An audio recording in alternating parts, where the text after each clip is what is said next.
Hey folks, welcome back to Boost Your Income with Bootstrap to WordPress. This lecture is called Setting Up Your Project Environment, and in this video, we're going to be setting up our project environment.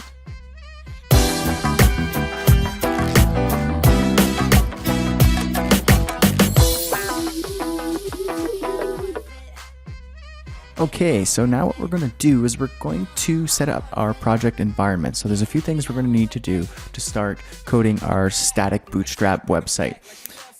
By this point, you should have already downloaded the course files. In the previous lecture, I gave you a link that you could download the course files. So basically, here we're going to create our from scratch project. So I've went ahead and created a blank folder here on my desktop called B2W. You can call it whatever, but I just called it B2W for Bootstrap to WordPress. I'm going to open that up and you'll see here that it is empty. There's nothing in the folder. Right here in my other tab, I have within my course files, in the final static website folder, I have B2W static. Right here, I'm just going to use this as a little guideline to make sure I have my project environment set up correctly. So you can do the same, or you could just follow along with me and you should be good to go for this step. So we need to go ahead and create an assets folder in our blank project, because right here in the static one, we have an assets folder. So go ahead and create an assets folder, and in our course files, open up the download Bootstrap folder here and unzip the Bootstrap zip folder here. That is the 3.2.0 version of Bootstrap. So inside this folder, we have a CSS fonts and CSS fonts and JS folders. Go ahead and take those and just drag them right into your assets folder for your blank project. I'm going to do that right here.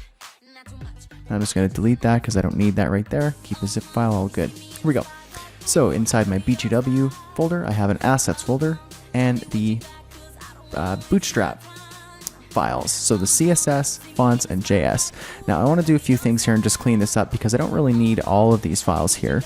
You can keep them if you'd like, but I'm just going to get rid of some of these. So I don't need the theme.css because, as you can see, they've also included a theme.min.css. Min means it's minified. So as you can see here, I'll give you a preview. It looks like a bunch of gibberish, a big mess. It's all the CSS with all the white space, all the returns and everything taken right out. Here's the theme version. Everything's all readable, but we don't need it to be readable because we're going to be making our own CSS, and we're not going to be modifying this CSS at all. So get rid of the theme.css and the map files there. Same with this, I don't need the CSS map or bootstrap.css because we have a minified version. So here we go, nice clean CSS folder, theme.min.css and min.css. That's what we need here. Let's just go over here to our final static website, make sure we're doing all right. Okay, so good, we've got those two folders in there, custom.css and font awesome. We won't be touching on until a couple lectures from now. So we're good for CSS folder, fonts folder. We should be good here. Everything's all good. Image folder, take the image folder and just copy it into your assets folder because we're going to need those images. So I should now have the images folder with all of the assets I will need. And then JS, have a little look. Okay, it looks like we're good. We have Bootstrap and min.js, jQuery and main.js. We will be adding in a future lecture, so don't worry about that. So it looks like we have our assets folder, and then in here we have our Bootstrap files that we downloaded for Bootstrap 3.2.0. We've got CSS, deleted a couple of files that we don't need.